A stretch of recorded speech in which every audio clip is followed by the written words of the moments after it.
I'm going to go on from the reading that Linda just read, also in the chapter of John 21, verses 22 to 30, because this is the important part of that chapter. When they had finished eating, Jesus said to Simon Peter, "Simon, son of John, do you love me more than these?" "Yes, Lord," he said. "You know I love you." Jesus said, "Feed my lambs." Again, Jesus said, "Simon, son of John, do you love me?" He answered, "Yes, Lord, you know that I love you." Jesus said, "Take care of my sheep." The third time he said to him, "Simon, son of John, do you love me?" Peter was hurt because Jesus asked him the third time, "Do you love me?" He said, "Lord, you know all things. You know that I love you." Jesus said, "Feed my sheep. Very truly, I tell you, when you were younger, you dressed yourself and went where you wanted. But when you are old, you will stretch out your hands and someone else will dress you and lead you where you do not want to go." Jesus said this to indicate the kind of death by which Peter would glorify God. Then he said to him, "Follow me." Please won't you pray with me? May the words of my mouth and the meditations of all of our hearts together find their way into the heart of God this morning. Amen. So some of you know that I have pneumonia, but there's lots of antibiotics on board, and don't make me laugh, because when I start laughing, I start coughing, and that's really ugly. And sometimes when I cough, I pee my pants. And you don't want to picture that while I'm preaching, right? Okay. You're welcome. There are many ways to say I love you.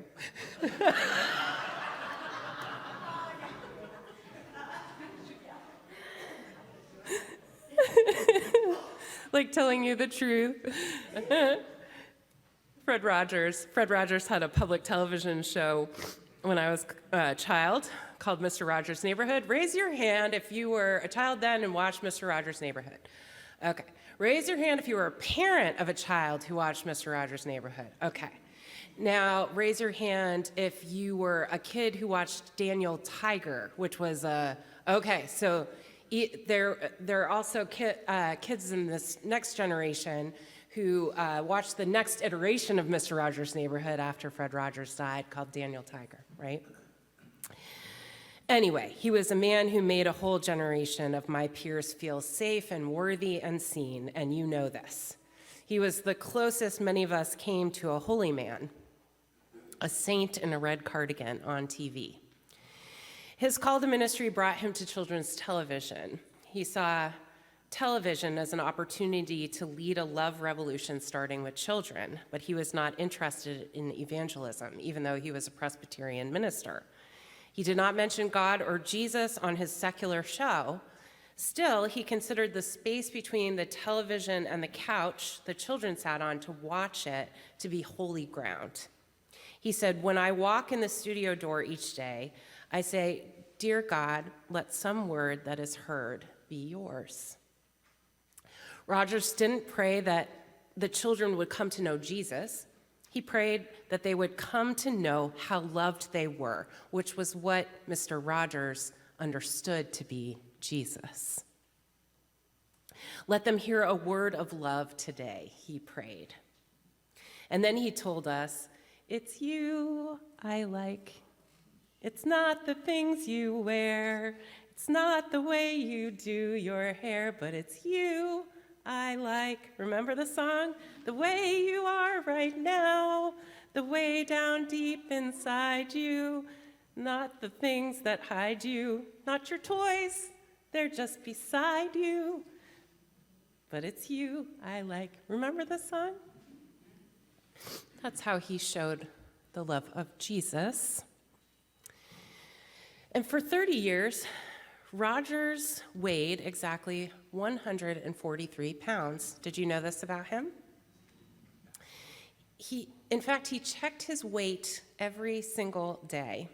Every day, Mr. Rogers refuses to do anything that would make his weight change, reporter Tom Junod wrote in a story about him.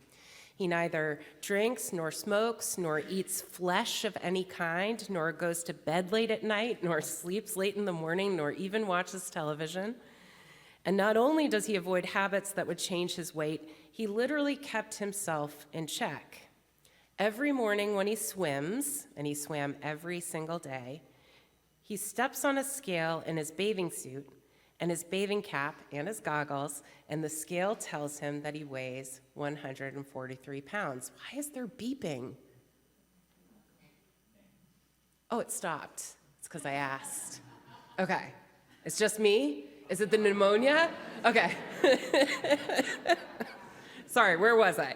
And the scale tells him that he weighs 143 pounds.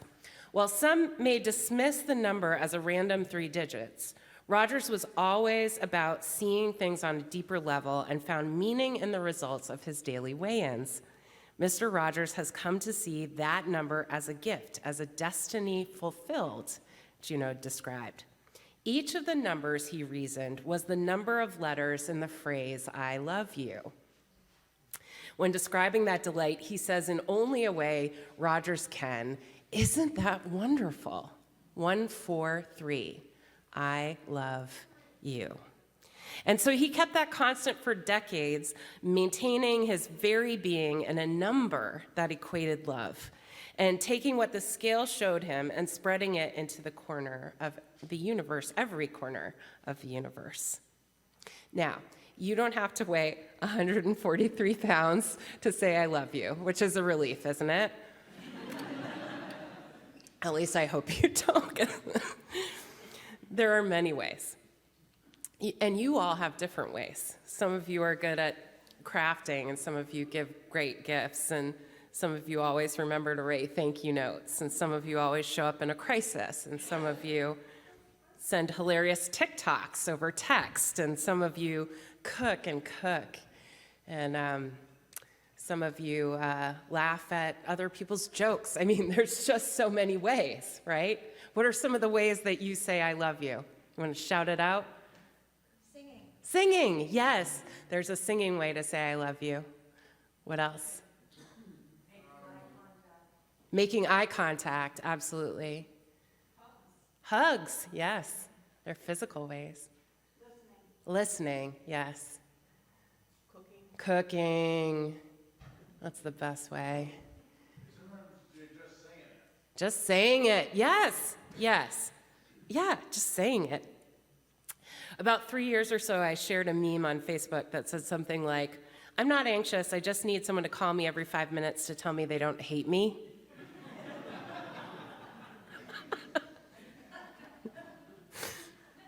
I think I was going through something. And ever since I shared that meme, my friend Pete Rizak, who's sitting right here, our board chair, Pete Rizak, started texting me multiple times a week with a simple note, "I don't hate you." It's so touching. Just every now and then it would pop up in my texts. "I don't hate you." Peter has helped me through the darkest time in my life this year because it turned out I needed him too, and he and I talk far more often now, a few times a week, and before he hangs up the phone, he always says, "I don't hate you." And I say it back. And if I'm in like a really bad way, he'll say, "I love you and I don't hate you," which is like a double whammy. Excuse me. One of the things that no one told me about ministry is that so many people, before they hang up the phone, would tell me that they love me. And one of the things no one told me about ministry is what it feels like to be cared for by the people you are called to care for.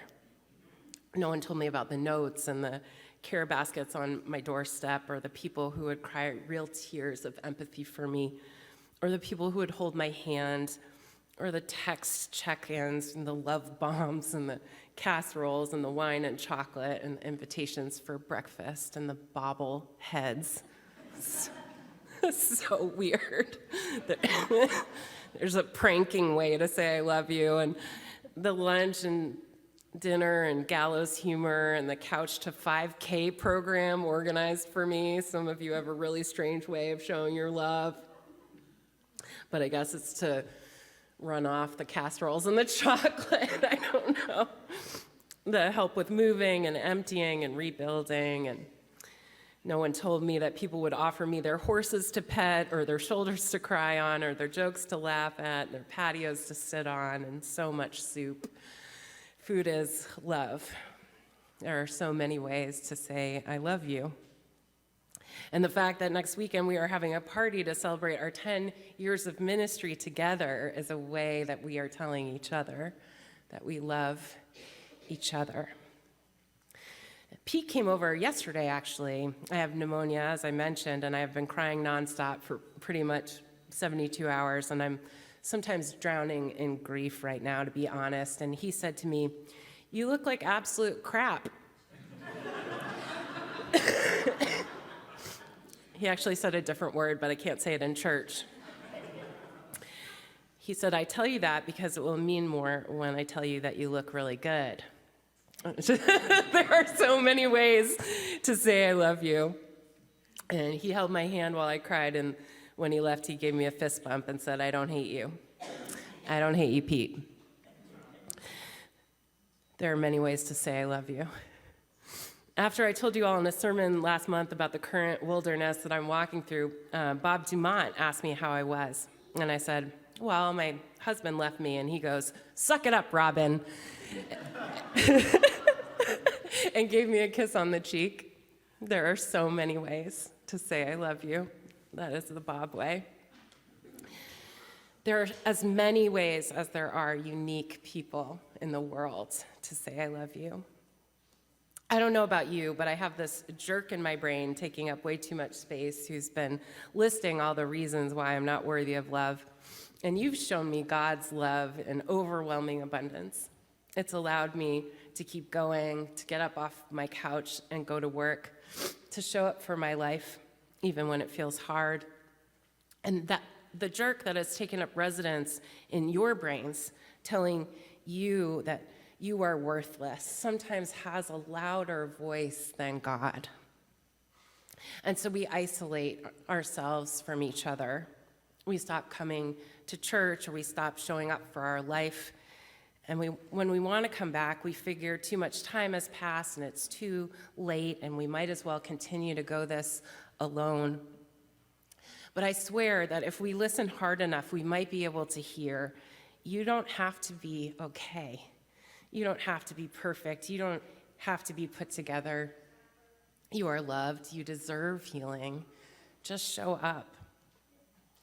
This week, in the final resurrection appearance, we encounter Peter, the disciple who denies his discipleship. In fact, as predicted, he denies knowing Jesus 3 times after his arrest. Peter betrayed his friend, his Lord. He ghosted because he was scared.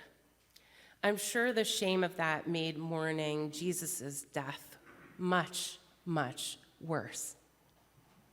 He told everyone you would deny him, the shaming jerk in Peter's brain declared. You are not worthy to follow him. In this scene, Peter decides that it's time to push that regret aside and return to his life. So he gets up off his couch to go to work, right? Everyone needs to make a living, and a broken heart still goes on beating. So he sets out in the darkness to fish, because that's what he does for work. He's a fisherman. We'll go with you, the disciples say. They too have to go back to the everydayness of their lives, after all. So they do what we all do after someone dies, just the have-tos. The taxes, the laundry, the 9 to 5. It doesn't matter that the world will literally never still be the same. It goes on anyway. So the disciples get into the boat, they cast their nets into the water, and come up empty. They can still fish, but without their beloved friend, all is empty. And just after daybreak, the risen Jesus appears on the beach and says to them, "Children, you have no fish, have you? Cast your net on the other side, and you will find some." And the disciples do what the strange man says and catch so many fish that they can't even carry the nets to shore. And Peter recognizes that it's Jesus right away. "It is the Lord," he says. And for some reason, he puts his clothes back on and then jumps in the water to swim to shore. I don't know why. I think it makes it harder to swim when you put your clothes on, but that's what he does. He's so excited to see his friend that he jumps in the water and he swims over to him. It's not too late to dine with Jesus after all. He will show up disarmed and ready. "Come and have breakfast," Jesus says to his friends. It's the first communion with the risen Christ. Rachel Held Evans says, "My Jewish friends like to joke that you can sum up nearly every Jewish holiday with, 'They tried to kill us, we won, let's eat.'" And communion is a weekly celebration of just that. He took bread and gave it to them. He took fish and gave it to them, bagels and lox. Now they all recognize him. Love is always recognized at the table in the taste of food. Just like we can taste the love baked into the pie made from our grandmother's apple pie recipe long after she dies, the disciples can taste and see that he is always with them and that his love lives on in abundance. They tried to kill us, we won, let's eat. The story doesn't end at the table. After breakfast, Jesus says to poor, broken-hearted Peter, "Do you love me?" He asks him 3 times, as many times as Peter denied Jesus. Peter was hurt that he kept asking. "You know I love you, Lord," Peter says. "There's only one response then," Jesus says. "If you love me, feed my lambs, tend my sheep, follow me. Stretch out your hands. Go where you do not want to go." There are many ways to say I love you. One of my favorite movies of all time is the quirky 1972 cult film Harold and Maude. Just raise your hand if you've seen Harold and Maude. Oh, good, a lot of you. It is a cult film, so not everybody has. In it, Harold is a depressed young man of about 20, and he falls in love with Maude, who's 79 years old, so it's never too late to fall in love with a 20-year-old, right? And she's a hopeful, plucky Holocaust survivor, enamored with humanity in the world. They meet because the two of them attend funerals of strangers every day. Harold goes to funerals because he's obsessed with death, and Maude goes because she's obsessed with life. She says, "A lot of people enjoy being dead, but they are not dead really. They're just backing away from life. Reach out, take a chance, get hurt even, but play as well as you can. Go team go. Give me an L, give me an I, give me a V, give me an E. Live, live. Otherwise, you got nothing to talk about in the locker room." At the end of the movie, Maude swallows pills to take her own life because she decided long, long ago that she would die on her 80th birthday. Harold desperately tries to save her. He brings her to the hospital, and in the ambulance on the way, he says, "Don't leave me, Maude. I love you." And she says, "Oh, Harold, that's wonderful. Go out and love some more." There are many ways to say I love you. This is the gospel. Take a chance, get hurt, live. If you love God and you still have a heartbeat, go out and love some more. Feed, tend, follow. If you love God, feed one another and let other people feed you. At the dinner table and the communion table, your presence is enough and the table is already set. So just show up regardless if you brought something for the potluck. regardless of if your best friend died or your wife left you or you don't have a job anymore, regardless of if you're angry or brokenhearted or depressed, it's never too late to come home. God makes all things new, even beat up, banged up, broken up you. If you love God, tend to your own wounds and to the wounds of others. Come out of the shame spiral that the jerk in your brain talked you into. Believe God when God tells you who you are. If you love God, don't just commune with creation alone on a beach. God is there and the ocean is beautiful, but it is not enough to heal. Show up in relationship. Tell the truth about your suffering. Stretch out your hands. Ask for help, which is the hardest thing of all. If you love God, follow. Go where you do not want to go, to the places where the forgotten people are, to your knees where you serve from, to the cross because we are all marching towards some Calvary, to the resurrection because love always rises. Feed, tend, follow.